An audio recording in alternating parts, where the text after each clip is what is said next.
Hi, my name is Mandy Blackburn, and I decided to focus on the criminal justice system in the United Kingdom.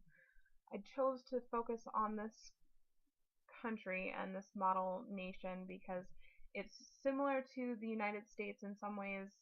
We've developed a lot of our system from the original criminal justice that we had, being a colony of the United Kingdom, at the time specifically England. And it's a very old style system that allows us to understand some of the history behind things as well. So I'm going to start with the policing aspect, the boots on the ground, the forefront, the face of the criminal justice system for most people that deal with it on a regular basis in their daily lives. The current modern police force that's recognized in the United Kingdom dates back to the Metropolitan Police Act, which was enacted in 1829. The officers there are actually called constables. They have different legal powers than what England would consider for officers. These are specifically stated as having the legal powers of arrest and of control of the public. England is different than the United States.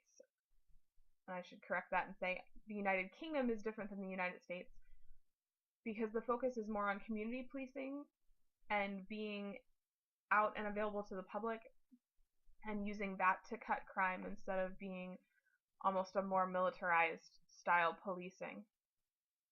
There are regional and specialized groups in the United Kingdom police force in general. There's multiple different groups. Some of them are like highway patrols, like what we have here. One of these groups is the Central Motorway Police Group. There are also the regional groups for Northern Ireland or the Scottish Police Services Authority, as I have listed here. One thing you can also see is that the United Kingdom police force in the picture here, you can see it's been divided up into 44 what I would call boroughs. That's not what they call them. They call them policing districts. But those are how they're broken down into different smaller police groups that can actually be overseen a little bit easier instead of having one very large centralized group with only one center of oversight for it. In addition to the constables, they also have police community support officers. They are there as a support staff and they assist their local police force. This reminds me very much of the Alaska VPSO program. They have similar abilities to constables, but they do not have full authority to make arrests and detain the public and things along those lines, but they are a very important support staff for the local constables. Because of the main focus they have on cutting crime, England's actually seen a decrease in crime from 1981 to 2011. They focused specifically on deterring criminals by having a high rate of success in actually catching criminals in the act or catching them with evidence and being able to take them to trial. Also in analyzing where crime may occur and using that analysis to take the opportunity to remove said opportunity for crime. And also by being fair and respectful to the public. It's a lot easier to get the public to work with you and cooperate with investigations if you are fair and respectful towards them. Because of this attitude of being very fair and respectful, they have a really high public confidence rating in the United Kingdom, which is something that we don't see right now in the United States, especially with current events going on. Public confidence is not very high in our police force. In addition to the traditional crimes and the traditional groups like the Highway Patrol, starting in 2006, the United Kingdom's policing group have developed programs to deal with newer issues like cybercrimes and terrorism that were not big enough issues in the past to require an actual group devoted to them from the police force. Another difference between the United Kingdom and the United States is constables do not actually routinely carry firearms during their everyday duties. There are certain groups and certain squads that have firearms that they use in situations where they're going in either confront a person or into a situation where their lives are at a higher risk and they deem it necessary to carry firearms. But the everyday constable on the street does not actually have a firearm like we see with our law enforcement. Because they have more of a confidence from the public and because they're more approachable to a lot of people, the public in the United Kingdom has turned to the police force to assist with those that need assistance. This includes those with mental illness, this includes the elderly. They're just looking for kind of a helping hand, and the constables and the police force in general through the United Kingdom has stepped up and sort of taken over some of that role. Constables are responsible for beginning the prosecution process after an arrest is made, and often the constable is the prosecutor throughout the case. Which leads us into the trial. So the judicial system used in England is the adversarial system. It's a very similar system to what we have. We both have adversarial systems. England has a couple differences. One of them is that England has their system based on common law, which they trace back to the Magna Carta. The United States has it based on civil law and has the precedent of case law also in there, but makes it different from England and their common law system.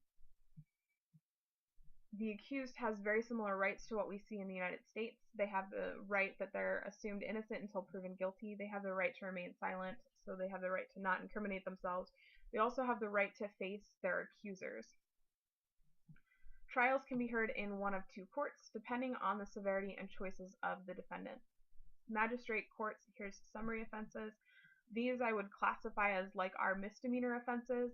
They're drunk and disorderly. They're other small kind of criminal mischief charges, things that are not extremely severe or dangerous charges. The Crown Court hears what they classify as indictable offenses. These I would classify as our felonies.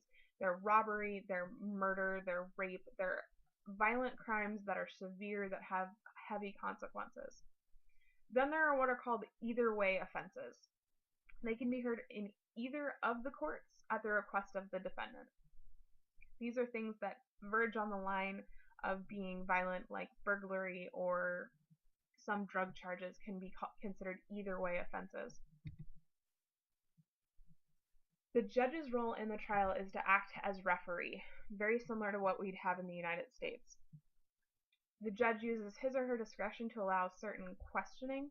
We see this with lines of questioning like asking a rape victim about her sexual, his or her sexual history prior to becoming a victim. This was outlawed in England, and some judges are very strict about it, and other judges leave a little bit of leeway to allow some of that information to come in. It depends on what their discretion is and how strict they want to follow that. Judges rarely directly question the witnesses in Crown Court, but oftentimes they are the only person making that decision in Magistrates Court. Both courts allow cross-examination, and both the prosecutor and defense can call witnesses. Evidence like hearsay is inadmissible as there's no witness and no ability to cross-examine.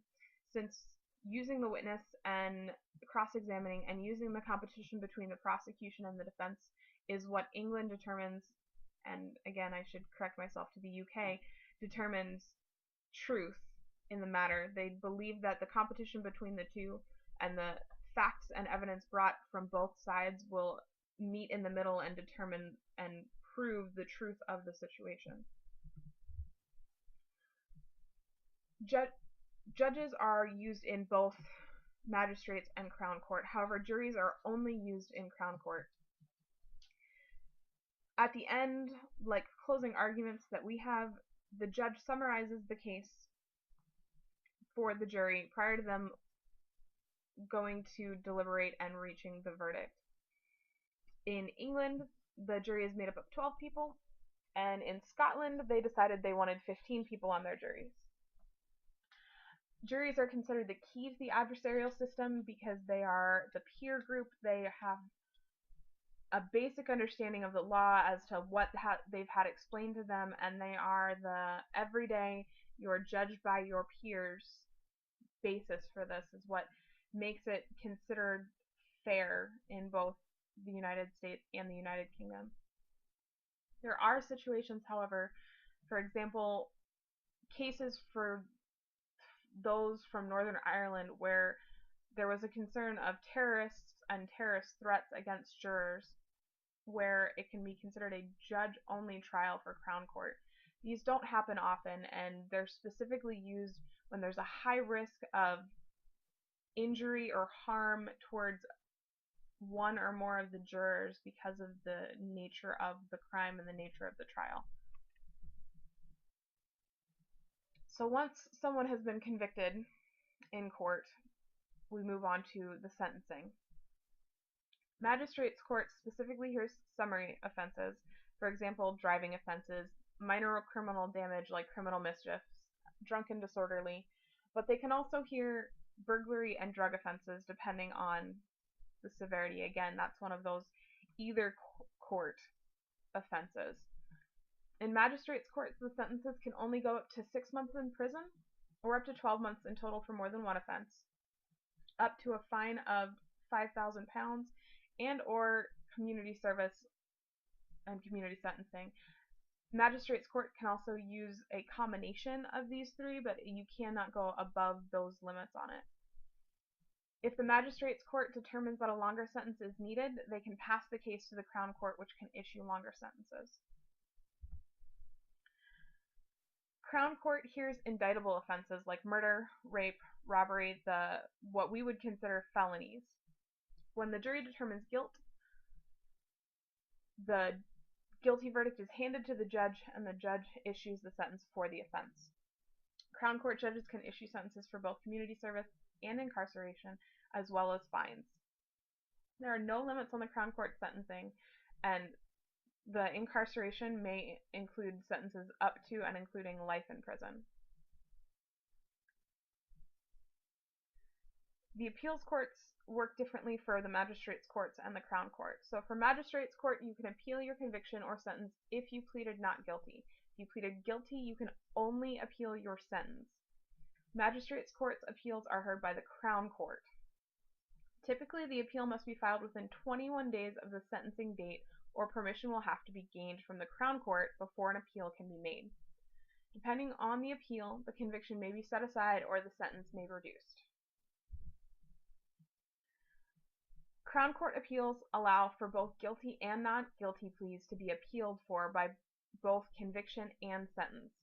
Typically, if a not guilty plea was entered, you can only appeal if something went wrong during the trial or there's new evidence in the case. Permission must be granted by the Criminal Appeal Office to appeal a Crown Court decision. If permission is not granted, a request can be made to have the application renewed and have a full court, which is what they call a group of 2 to 3 judges, and have them review it to give permission. If permission is yet again not granted by the full court, then the Criminal Cases Review Commission can be contacted and have a request that they also review the case. The appeal must be filed within 28 days of the aspect you are appealing, either the conviction or the sentencing date. So if you're appealing your conviction, you have to have it within 28 days of your conviction date. If you're appealing your sentence, you have to appeal within 28 days of your sentencing date. The Crown Court appeals are heard by the Court of Appeals. Punishments can range from fines to community service to imprisonment. Fines can range from £1,000 to £10,000. Community service is very similar to what we have in the United States. It's working in and around the community without pay to make reparations. And incarceration ranges from short term for summary offenses up to life in prison for some indictable offenses. Probation is also a possible punishment for indictable crimes, and it's set up in a very similar situation to what the United States uses for their probation system.